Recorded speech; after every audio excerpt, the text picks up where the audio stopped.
My name is S Himaja. పిల్లలు దేవుడు చల్లని వారే, కళ్ళకపట మెరుగని కరుణామయులే.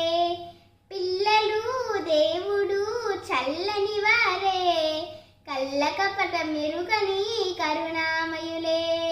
తప్పులు మన్నించుటే దేవుని సుగుణం, ఇది గొప్పవాళ్ళు చెప్పినట్టు చక్కని జ్ఞానం. పిల్లలు దేవుడు చల్లని వారే, కళ్ళకపట మెరుగని కరుణామయులే. పుట్టినప్పుడు మనిషి మనసు తెరచి ఉండును, పుట్టినప్పుడు మనిషి